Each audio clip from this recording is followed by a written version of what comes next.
Hello, hello, YouTube. Welcome to the stream, or welcome back if you've already been here. So today, what I want to talk about is I want to talk about cheating in Civ 6 and the PvP community. I want to talk about game design and is there a hope for? I want to talk about Civ 6 and 7 just a little bit more generally. I want to talk about why I am not currently playing Civ 7 and yeah, so we'll just start there. I think that so I want to talk a lot about Herson here. He has several videos. He's big in the Civ 6 community for PvP. Before we get there, the reason I'm not playing Civ 7. So I've heard some comments from people, and I don't know where this lands. I've heard that it's Civ 7 is a really good game, and that it's been very enjoyable for a lot of you guys to play. That's great. I'm really glad for you guys. I want to play it myself. I've also heard that it feels like an unfinished game, and there's a lot of stuff that doesn't feel quite there. Hey, chicken, what's going on, man? Um, and that seems like it could be valid and fair too. The reason I'm not playing Civ 7 right now is because to buy the game, the entire game, it's $130, and I think that's crazy. And you can't even get the full base game. Like the base game doesn't come with all the leaders you can play in the Civ in the game, and that's $60. And then there's already like DLCs being added onto the base game. This feels horrible to me from like a monetization standpoint. And we're talking about all this, monetization and companies kind of being evil corps and trying to extract as much as they can from the players instead of trying to make a great game. And to me, that's what it feels like. And so that's why I'm not playing. Another thing, just as an FYI, I am a late adopter. And I want to do a video. I cannot recommend being a late adopter enough. Okay. There are things that I am not a late adopter on in tech and what have you. And I can just tell you there's a huge tax, quote unquote, with that. And the tax is that it's incredibly it's frustrating. Things aren't is they don't work as well. If you're just looking at getting into a game like Helldivers, for example, it's better a year on than it was at release. And so you can also get things for cheaper. Late adopting, you get things for cheaper. It works better. The only cost to being a late adopter is FOMO. And so if you can get over the FOMO, the fear of missing out, and you can like be okay with that, being a late adopter and maybe not getting to play with your friends or what have you, but just get them all on board with also being late adopters. I just can't say enough for it, and it really encourages game companies to continue to improve your product as well. So that's why I'm not playing Civ 7. I have considered, and I was considering going into Civ 7, getting into a bit of the PvP community because I think it could be quite fun. I love this style of game, turn-based, 4X games. I really enjoy. One of my well, I had several issues with that, but the main thing is that the game itself, the company itself, doesn't really seem to want to promote that or really care about it, and so that's been a huge detractor for me. So what has happened in the current though Civ 6 community, and part of the reason I don't play the Civilization series more is because there are some issues. There are a lot of hidden mechanics in the Civilization series, and there are comments that have been made by uh, one of them that was Soren Johnson had said something to the effect of, maybe I should look it up actually, just so that we have the quote here actually. Soren Johnson, was like the lead on Civ 3 and then helped a lot with Civ 4, I want to say. We'll just do like Civilization uh, quote or something like that. Let's try that. See what we get here. Where do we got it? Yeah, here we go. Players will optimize the fun out of the game. Okay. Annoyingly, players will optimize the fun out of the game. This is, from what I could understand, a take that is shared by the current developers and maybe Sid Meier himself of the Civilization series. That given the opportunity, players will optimize the fun out of a game. Now, there are different ways of playing games, and optimization is just one way. And some people don't enjoy that. That's totally fine. I think most people probably fall in where they actually are in both camps. And there are games that I really like to optimize, and there are also games that I don't like to optimize. To give you an example of this, in Helldivers 2 right now, whenever you're loading onto a planet, particular mission, right, you can know ahead of time a bit about what kind of mobs you're going to fight on the planet, whether they'll be like heavier in one or versus another. Basically, it's like, and then you can optimize for that. Okay. Now, that mechanic is not really explicitly shown in the game. And so, my personal take on it is like that it's meant to be random, but making things truly random is difficult. And so, it is it's pseudo random, but if you really want to figure it out, you can. And a lot of people have. I don't enjoy that because and I don't look at that. I don't pay attention. I don't want to know what it is. I intentionally avoid knowing what it is. And so when I load into a particular map, I am surprised by what I find there, and that's part of the fun. And I have to make do with the loadout that I have that is designed not optimally for a particular situation. It's what I like to do in that particular game. Now in ESO, I optimize like crazy, and I know, uh, and not in all situations because it becomes too tedious, but optimization is something I very much enjoy. There are many other games, TTRPGs, for example, where again I like to very much to optimize. You can have both, but it seems like in the Civilization series, the design philosophy is that they want to, and they're the follow up on that line is that they want to kind of protect players from themselves. And so what we see in Civ 6 is a ton of hidden mechanics. Hey, Jeremy. Jeremy says, or Chicken here says, never really cared for turn-based games. Turn-based games. Then again, am I really a gamer? Hey, man, the gaming space is huge, Chicken, and so we all like different things. I don't like survival games particularly. It's totally okay, man. We can all we're all still gamers. The space is inclusive, at least in my mind. So what we see in the Civilization series is that a lot of the mechanics are intentionally, in my opinion, they're intentionally hidden so that you don't know what's going on. For example, whenever you play Civilization 6, the if you get a lot of science early on, it will increase the cost of building certain things. And I think the reason that particular mechanic is in there, again, you don't see that. It doesn't tell you anywhere. It's very hidden. You'll see the cost go up, but it's hidden. The reason for that is because I think is that it kind of, if someone starts to get really ahead in technology, you become much more powerful. And so it kind of balances that so that the person who just gets ahead early in technology doesn't just run away, because technology also gives you a lot more production. So it's a way of like, well, your production cost also goes up.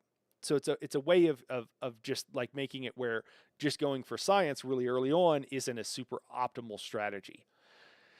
And so that's why it's hidden. One of many, many mechanics. I mean, another example is like, there's randomization in the combat system, but it's not transparent. You can't see what it is. You'll have somebody with a combat strength of 50 and one with 55, and they fight.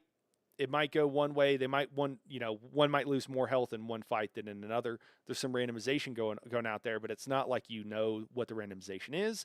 There's no value given there at all. It is purely it's a hidden mechanic. And it seems to me that the philosophy of the developers of the Civilization series are into that sort of thing. They like that sort of play. And just like on certain maps, again, even though I could know information, I don't want to know it in that situation. In Civilization, I do. And unless it's a design where, again, in Helldivers, I don't think that we're supposed to know exactly what bugs are going to be on a planet, or maybe we are. Maybe there's a finite number, and we're supposed to learn over time, and in which case I just want to learn that way, and that's just how I want to play the game. Nothing right or wrong about it, just how I want to play the game. But it seems to me that the design philosophy behind the Civilization series is that they don't want you to know about a lot of this stuff, and my issue with it is, if I am playing a game of Civilization and I think I want to optimize, I want to play the game. I mean, that's what 4X games are really about, which is kind of wild to me that they would be against this. Is optimizing and figuring out like, oh, how do I make the best civilization I can, and take over the world in whatever way you want to, whether that's different victory conditions or what have you. Well, to do that, I have to know how the game works. And they tell you some stuff. They tell you how to get science, they tell you how to get culture, they tell you, combat strength, right? But then they hide other mechanics so that you can't actually be good at the game or understand how to win at it. It's very frustrating. And so what happens is, yeah, there are sweaty people like me and others. I don't do this with Civ, but who will do the research and figure out how the game actually works. That to me is tedious, and I just don't want that. I don't want to spend my personal time like figuring out how the game actually works. I want games to be transparent and to tell me how they work. In the case of ESO, a lot of times the reason that we don't know, like we don't get good tooltips and everything, and like the game doesn't tell us how it works, is because the developers themselves no longer know how the game works. Like the people that knew are not at the company anymore, and we've seen that clearly on multiple occasions. And so a lot of that is just like incompetence and like spaghetti code and what have you. So it's a kind of a different situation, just for clarity.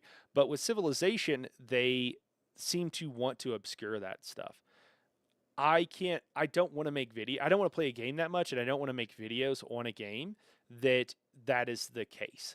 And a lot of times, if you look at Civ 6, so how you be good at how you become good at multiplayer is by figuring out these hidden rules and then exploiting them, right?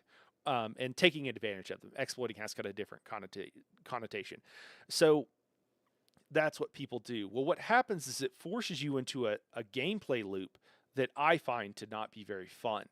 I find it to be, and it's also like very binary. If you know what these hidden mechanics are, you're 1,000 times better than anybody who doesn't. And I think Herson or somebody else, other people have pointed out, regardless, that when there's like Civ 6, when they've like sponsored like kind of PvP streams, they get a bunch of YouTubers that do not know about PvP, and they don't know about they know about some of these hidden mechanics. And whoever knows the most about the hidden mechanics usually does the best. And if you put the like one person who's a PvPer in that group, will just wipe the floor with everybody else. Absolutely wreck them because they know about all these hidden mechanics. And so I think that again, it really seems like the developers of the Civilization series really want to discourage that kind of play, and I think that one person that PvP'd probably like snuck under the radar or something, because that's not the kind of gameplay. Again, what happens though there, if you want to play optimally, it forces you into this very narrow style of play, and for some they don't care because that's just fun. For me, I don't like the RP of that. I want multiple options.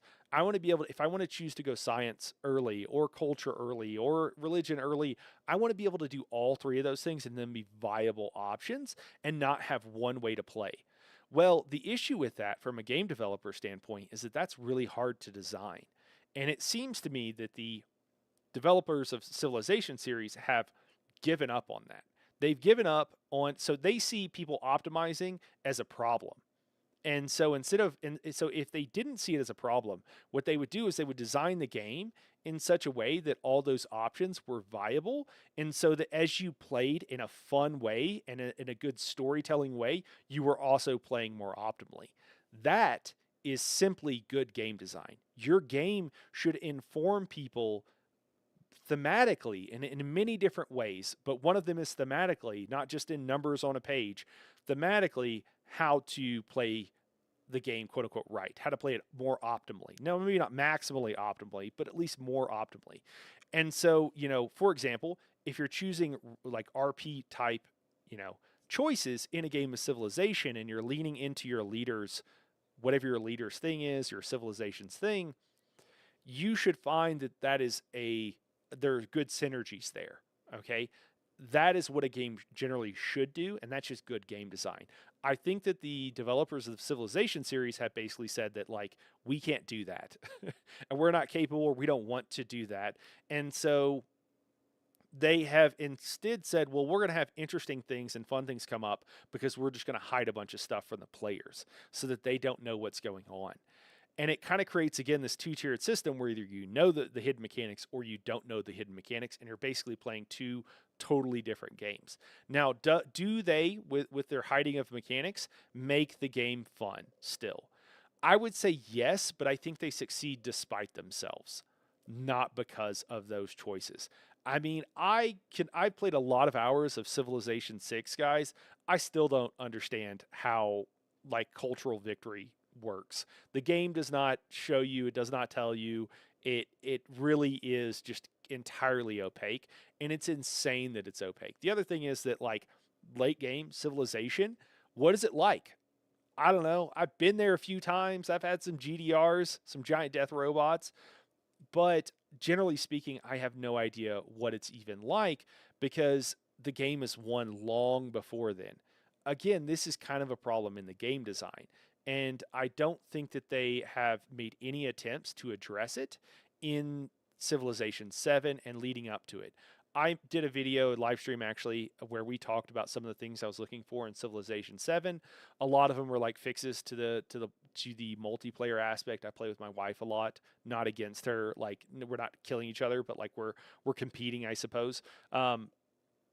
I play a lot of games like that, and it's so painful. It's so hard to even restart a multiplayer game of Civilization, 6, and it just seems it's outside of their design philosophy, and so I don't see them improving a lot of the pain points that I have, and so that's another reason why I haven't picked up Civ 7 yet. I will pick it up when it goes on sale because that will be when it goes to a price that I think is worth it for me, which will probably be honestly fairly low. So that's my situation. Another thing I want to talk about is there's a huge mod community While the last in the Civilization community, especially with Civ 6, and these guys really want the game to they want PvP, and I would love that. I think it would be great. A lot of the mods that they have completely change the game because the game is completely imbalanced without them. Again, I think the developers don't consider that a problem, and I don't think they're really while they mentioned balance a little bit, I don't think it's really something that's high on their priority list. So what we have is community that has, you know, uh, basically made the game where you can play, has balanced it at least as best they could. And the games I've tried watching some like high end games on Civilization 6. There's so many issues with getting into a map that is fair and that works for everybody. It requires hours and hours of just trying to load into the game before they can actually get in, and it's just a barrier, a hurdle too far for me. Hey Hunter, how's it going, man? Doing well. Just talking some Civ 6. So apparently there is a problem with cheating in the Civ 6 community, and Herson here covers it. I just want to let him. I'll let this play for a second. while the last video I made about cheating was fully scripted, this one's going to be more off the cuff for So someone had been winning for years and been at the top of the ladder for Civ 6, and then they figured out that he was cheating.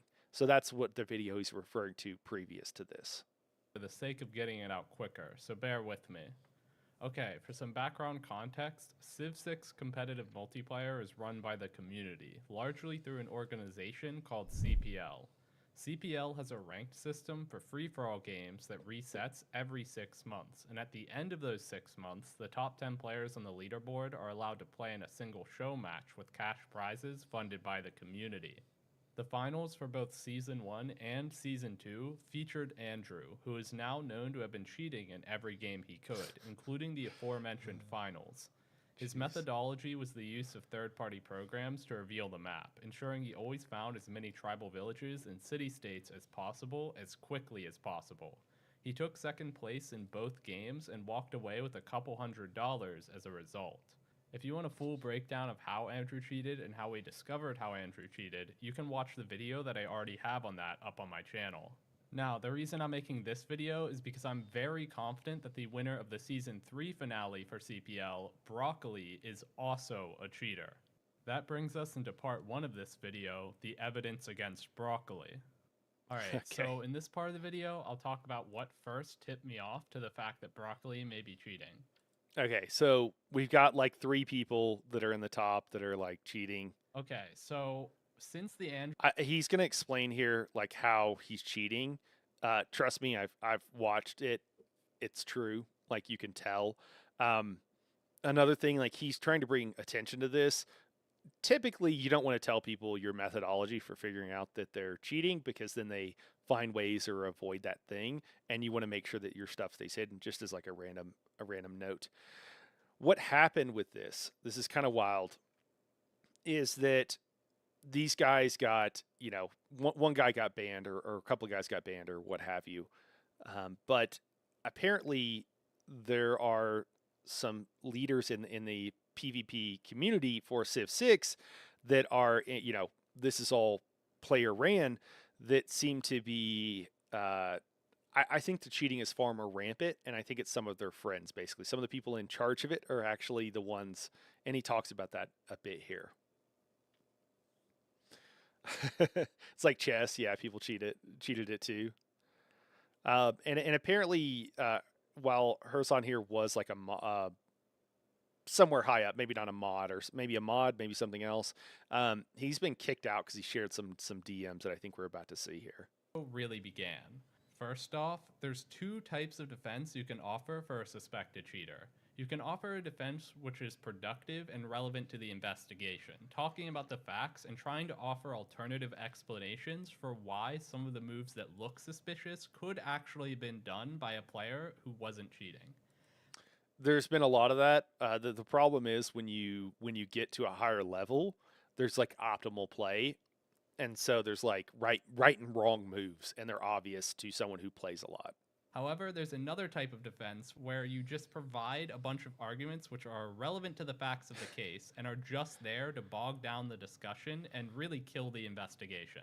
That happened with the first time. There was the person who got caught cheating, offered all kinds of like wild and like inaccurate said things, and we're like, oh, this map shows that I wasn't cheating, and it's like the map doesn't show that, and or they draw, oh, I actually took this path, and it wasn't the path they took. So Now, I don't mind the first type at all.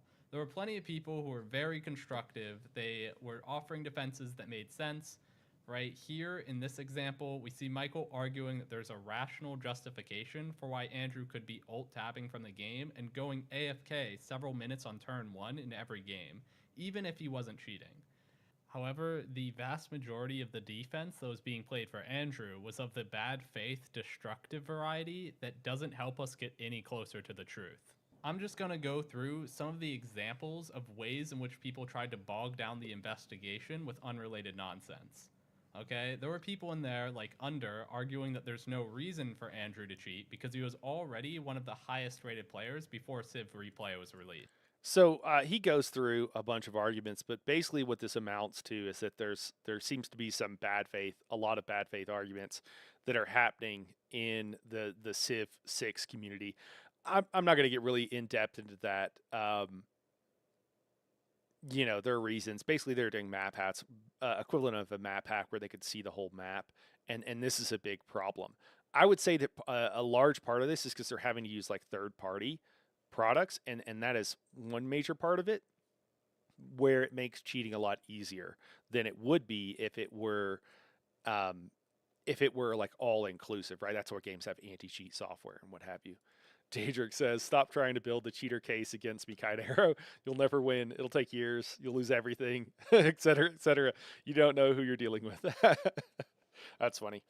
Daedric, I actually have, like, after watching some of this stuff, I worry and still kind of do. So I've been in Helldivers, which is a game I've really been loving, and I've seen people hacking in it. People do it all the time. One of the hacks that I've seen is like a speed hack where someone's moving like 2 or 3 times the speed that you're supposed to. A major part of Helldivers 2 is that like you're kind of slow, and so you can't fly around the map usually. And so I've thought about doing some solo content and what have you, and it's like, well, am I going to be like doing solo content if I do videos on that? Am I going to be doing it where my build looks worse than somebody else's because they're cheating? So I don't know. There have been all this stuff kind of concerns me, to say the least. So all that in mind, okay, there's appears to be fairly rampant cheating in Civ 6 PvP and what have you. Herson did this video. Hear me out. Could Civ 7 be the first good multiplayer 4X game? Civ 7 has the potential to be the best multiplayer Civ game Firaxis has made yet. Eventually. As it stands, the game feels incomplete. There's obvious quality of life features that are missing. For instance, okay, so this goes back to what we're talking about with a $130 game that is incomplete or feels incomplete to players, which is kind of wild. Even if you enjoy it, I think we can all agree on that. The UI lacks critical information like the exact cost of each technology and the exact progress on whatever is being produced. If I see a wonder that says it'll take 5 turns to complete, I have no way of knowing whether or not moving a resource to that city will cut the production time down to 4 turns. There's no way to search the map like there is in previous Civ. So again, with what I know about the makers of the Civilization series, Herson here is saying that this is a quality of life issue and it's a problem. I'm going to be honest. I think it might be intentional and by design. I kind of strongly feel that way. And so he's like, oh, well, eventually they'll put these things in. I don't know if they will. I don't even know if they want to. Maybe the game is incomplete. Maybe they need to go back and code all that stuff. But I don't think that they necessarily consider that. It seems like their design philosophy that goes against it. Like that's not like maybe they'll do it begrudgingly, but it seems to me from what we know about them that they don't want that to happen. You can't catch the cheaters unless you get them in the act. No worries, man. I'm just not sure I'm following you. Titles, you can't skip the animations for opening and closing various menus, and there isn't even a quick movement option to skip the animation for moving units. In particular, these last 2 issues are killer for multiplayer, as they drive. So, sorry, I had to keep interrupting here. So he's talking about you can't skip the animations and they take a really long time. Again, he considers this a bug, and I think that Firaxis considers this a feature because they want you to enjoy the nature and they move slowly from point A to point B. Look at these. We spent a lot of time on these really cool animation guys. We want you to see them. Now maybe they want people to have the first impression of the depth of the game and how it looks and feels, and so they're holding off on all this stuff because they don't want video out there where people are just like teleporting them out the map as they play quickly on PvP mode, because that won't promote what the game is really their core market. That might be true, but I can just as well see this being like, again, not a bug, a feature for Firaxis. Drag out the duration of the game immensely, easily adding over an hour of playtime to a full-length campaign. While you can queue up moves during some of the unit animations, others will lock you out of performing actions entirely until they've completed. While I could go on and on about the problems with Civ 7, I think you've probably already heard of most of them from other YouTubers. What I want to talk about isn't how bad Civ 7 is now, it's how good Civ 7 could be once it's received the care it deserves from the developers. I believe that this game has the potential to easily be the best multiplayer. I just want to say, when I'm talking to friends about games and things that I don't like about games, and I'm talking with friends, a lot of times they may feel differently, but we tend to agree on the problems. It's really funny here that he said once they spend the time on the game that it deserves, it's kind of like, I really like this thing, and he it seems like he does, and he really wants it to succeed. But the comment is also underlying the fact that he doesn't feel like it's finished, and that's what other people have said. And I have plenty of you guys who really enjoying Civ 7, and that's awesome. It's just kind of a shame that it's not finished and that it cost, the full price is $130, and that alone, like, if they keep releasing DLCs before they've like finished the game, it could turn me off permanently from the Civilization series, because I just don't like supporting that predatory monetization, and the best way to not support it is just to not only not to pay for it and play it, but also not to promote it on the channel here. Experience of any Civ title released so far. Before I get into praising the parts of the game that I like, a full disclosure. I did receive a copy of the Founders Edition of the game for free. This is silly. He doesn't need to say this. Like, I mean, it's nice that he's doing it, I suppose, but like, who cares? The thing with like getting free copies of games, most game companies will only do it to give it to people who don't need the free copy, and it's kind of funny. Dietrich says, "Trust me, guys, I'll make this game that you've already paid for. I'll make it better soon." An unspecified amount of time. There's new content even. Send me more money. Yeah, exactly. And I don't want to deal with that like continual loop of like, oh, we'll make the game good in the future. It's like, cool. Let me know when you do that, and I'll buy it then. Among all the new ideas, Civ Although I will say again, as we talked about with in the last live stream with Larian and stuff like that, you can build up a lot of trust with your customer base.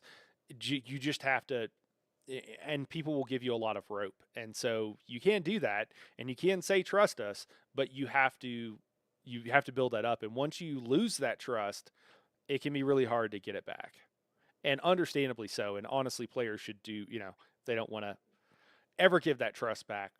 I think that's a pretty valid way of approaching it. 7 brings to the table, the most transformative is undoubtedly the age system. Dividing the game into 3 separate ages, all of which have their own legacy victory conditions that players have to compete to earn points in, is actually a rather genius idea. One of the best parts about this system for the Please, did you guys see that? Please let us skip these animations, though. I'm begging you for Iraxis. Again, I think that they, like, very likely this is maybe not a lot of, they just want the game to look good. And if the game is unfinished, then they didn't add a lot of features like being able to skip through these things, I guess, whatever. But it's really like this is kind of sad, and I'm really worried for him that they have no intention of doing this. One of the best parts about this system for the multiplayer experience is that we finally have the ability to play games with a variety of lengths while still having satisfying victory conditions. Let me explain. In Civ 6, free-for-all multiplayer games consisting of skilled players playing with a turn timer could take anywhere from 4 to 6.5 hours to reach an actual victory screen. However, the game length could also be as short as 2 hours in cases where one player is running away with the game and people agree to concede. This creates a problem. The average game length was generally around 3.5 hours, but in order to play a Civ 6 game, players had to set aside a full 6 hours just in case the game went the full distance. Civ 7 solves this problem by allowing players the option of playing games that consist of either a single age, 2 ages, or all 3 ages. Once Firaxis adds the ability to skip all of the time-wasting animations, I believe the Antiquity Age could take just an hour and a half. An Antiquity Age plus Exploration Age could be concluded in around 4 hours, and a full campaign could take around 6.5 hours. Furthermore, I will note that one of my issues with Liriel says, "Yikes! Can you imagine a game in late game in a war having to watch all animations would take forever?" I don't know if my PC can handle that. Yeah, 100% Liriel.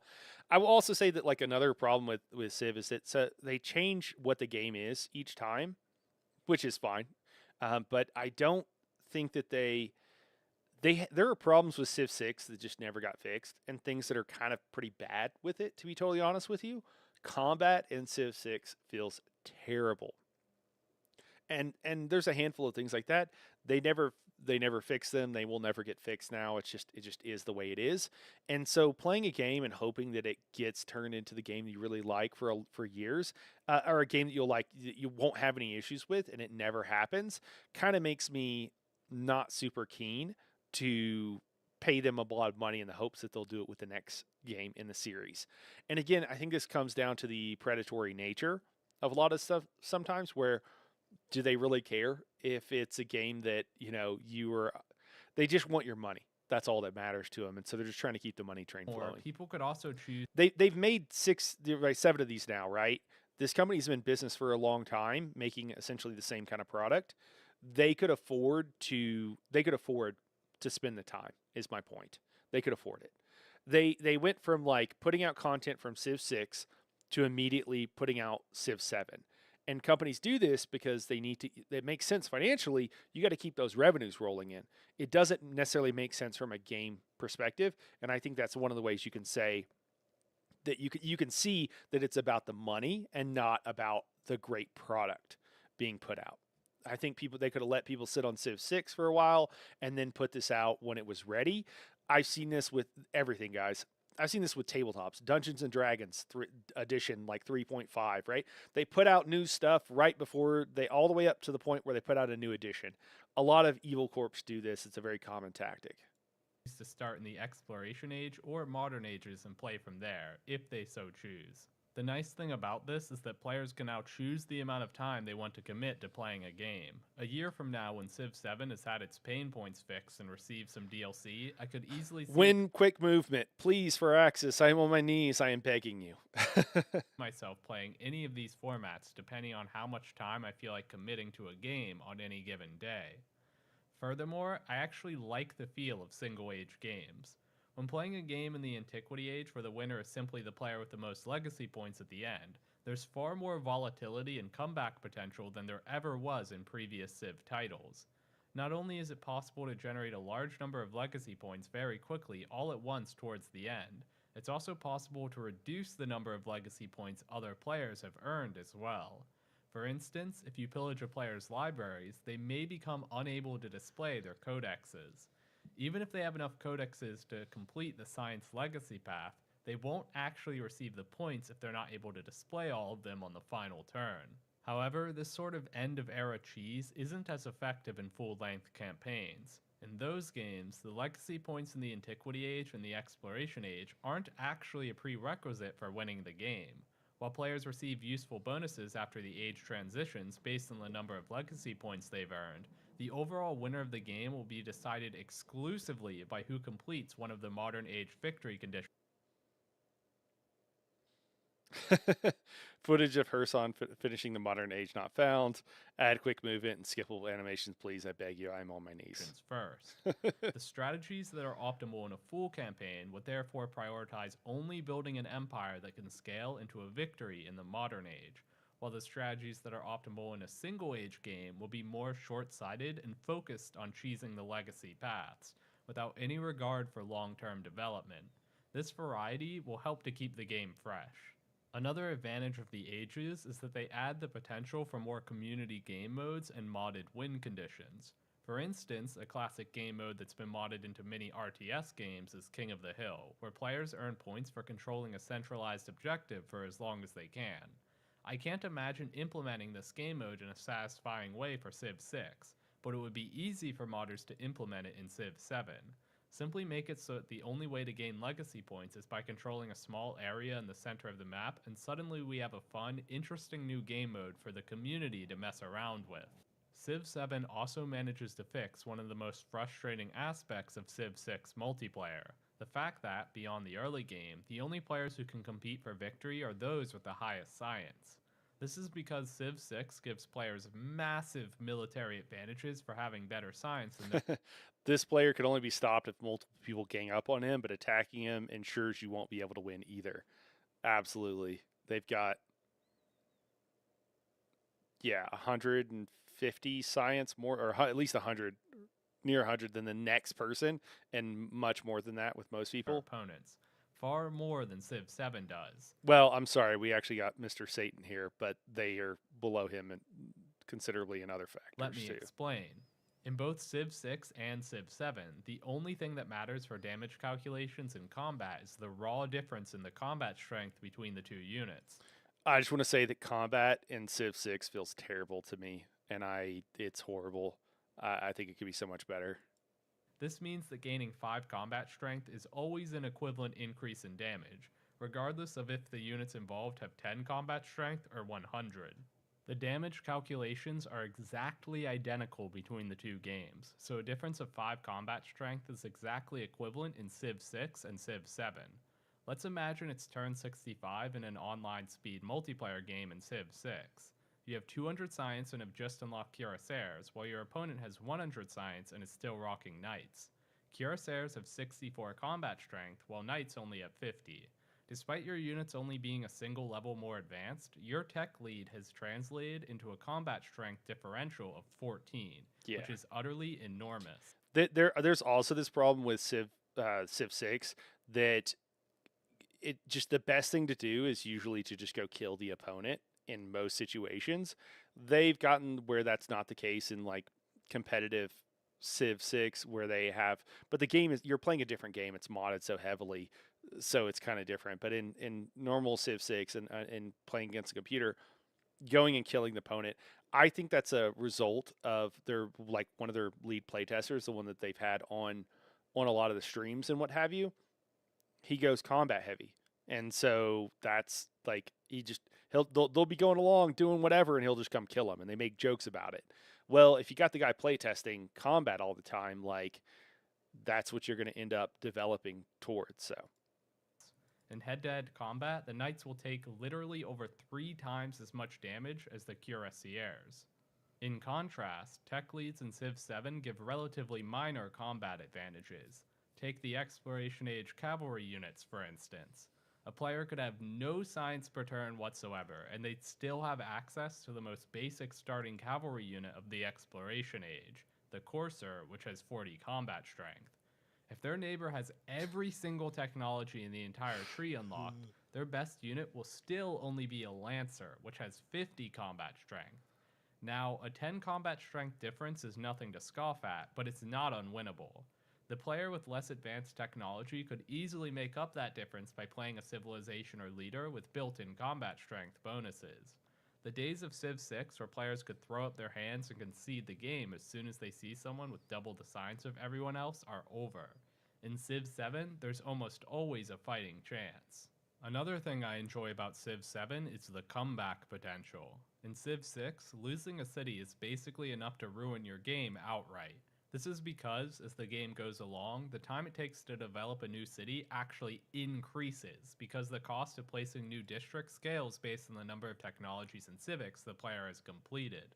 Another reason losing towns in a legacy point scramble at the end of the Antiquity Age doesn't hurt so bad is because of the implementation of a settlement cap and the bonuses granted to settlements in distant lands. Losing one of your towns in Antiquity actually frees you up to settle another town on a foreign continent at the start of the Exploration Age. Putting as many settlements as possible in distant lands is actually mandatory for completing 2 of the 4 Exploration Age legacy paths. Trust me, if players could abandon some of their towns on their home continent in order to free up their settlement cap and put more towns in distant lands, I think there are some cases where they actually would. In summary, I'm really looking forward to playing some more multiplayer Civ 7 once Firaxis finishes the game. There are a lot of good ideas buried somewhere in there, and I hope that, one day, the game will be fleshed out enough to do those ideas justice. Thanks for watching to the end of the video. If you want to catch full games... So I just want to say that the reason I want to watch this video is that I want to believe, okay? I want to believe that they want to make Civ 7 a, well, first fully finished game, but also make it possible for PvP. I like, I've only watched a handful of his videos, but I like Herson. I hope that it works out for his sake, if nothing else. The thing is, I don't think that they particularly care about making it possible or even good for PvP for the most part. And I certainly don't think they care about it being competitive level, fair, equal, and well designed. And so a lot of what, while I hope I'm wrong, I want to be wrong here, guys, because I want to play. I like the Civilization series. I've enjoyed playing it. I want to play it now. I want to continue to enjoy it. But I don't think that the developers are of the same mind as myself and Herson here. And as we kind of seen, it's only from a couple of things they've said, but it does really seem like, also based on all the stuff that they've done and watching what they do with all the hidden mechanics in Civilization 6, so many of them, that they really care or really have much of an intention towards making the game that way. And certainly they haven't said anything overt that would make us think that they've turned over a new leaf and they're approaching it in a different way. So I don't know, you guys tell me what you think. I mostly, the reason I'm doing this video, and I'm saying this at the end, so the people that are mad at me won't even see this, but the reason I'm making this video is because I want to explain. I'm really into Civ 6, the Civilization series, really more broadly, and I've wanted to cover it, and I wanted to play it, and I wanted to explain to the people that like other content that I do, but also would love to see me do more Civilization, why I'm not. I am very frustrated with some of the ways that Civilization, series works, and I don't see them. They don't see the same problems I do, and they don't really. It doesn't seem to be on their radar at all that they plan on fixing it. And while does it mean that it's not fun and that it's not good? No, but it's really hard for me to want to devote a lot of time to something that I'm not really going to enjoy a lot long term, and where I'm always going to be like, oh, I wish they would fix this. Oh, I wish they would change that. And that's not how I want to play games. I want to play games where I'm like, oh my God, I can't believe they added this in. Oh, this is so cool. That's the kind of game I want to play. And so that's why I have devoted less time to it as of late. And why, and I know like people like Mother Clucker, if you're watching this, will be very disappointed to hear this. I will continue to look for 4X games that are interesting. There's a handful of them that I have played. I have mixed feelings about all of them. I mean, Stellaris at one point I thought was amazing, and then they basically remade the game so it could be playable on console, and I thought that ruined the game for a while. Has it gotten better? Yeah, but it's just, and they're changing it again. They basically remade the game several times. It's also so hard to get into that but there's a handful of others. I've played Age of Wonders. I really want to like it, and there's some things that I really like. The combat in Age of Wonders is really good. Really love the tactical combat. Most of the rest of the game I don't find enjoyable, and I don't think it's very well done. And so it's like hard when you only like one aspect of a game. And yeah, so anyways, large part of the reason I'm doing this, I want to like all these games, just to be clear. It's just where I'm at with them, and I wanted to kind of explain that and also talk about this. I hope I'm wrong for Herson's sake, but I don't think that PvP and Civilization series is going to be a thing besides for the people that are willing to download a bunch of mods and are willing to relearn the game, understand what all the hidden mechanics are and how to play it and what have you. And while I'm the kind of person who would do those kind of things, I don't think it has a wide enough appeal that it's ever going to become particularly popular. And I think that, I mean, there's rampant cheating right now, right? Can you imagine if people at the top end are cheating, how many people that you might just drop into a lobby are cheating, but are just bad at it or not as good at the game? And so, I think most of us just play with our friends anyways. But in which case you don't really need all the mods and stuff. Anyways, you just gang up on the person you know is better and and hope you can overcome them. So anyways, guys, I think I said what I came here to say. If you got any comments, you got any thoughts on it, feel free to, if you're watching this after the fact on YouTube, drop in the comments, let me know what they are. I think that we will call it here for today. I just, normally we do these kind of streams on Mondays. Just didn't work out this week. We'll be back to probably a normal schedule next week. He came, he saw, he conquered. Yeah. Kind of a shorter stream today, guys. I know. I was going to stream for longer, but just not feeling 100% right now. So we'll be back tomorrow. Probably streaming some ESO again. I plan to kind of stream for the next like 3 or 4 hours, but just not feeling quite up for it. So we'll see you guys tomorrow. We'll be playing some ESO, and of course we'll be doing ESO and Helldivers on Saturday evening as well. So appreciate all you guys dropping in. Daedric, thanks for saying hello. Hunter, Lyriel, Chicken, all of you guys. And yeah, guys, we'll see you in the next one. Thanks for watching.